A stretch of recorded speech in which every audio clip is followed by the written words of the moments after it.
In our solar system, there are many moons, but which ones are the largest? Let's take a look at these large moons.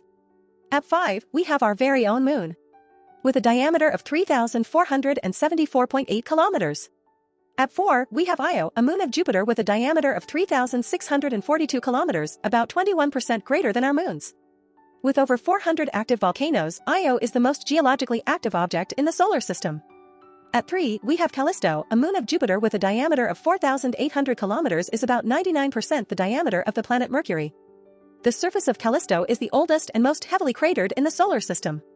At 2, we have Titan, the largest moon of Saturn. With a diameter of 5,150 kilometers, it is larger than the planet Mercury. Titan has a thick atmosphere and methane lakes on its surface.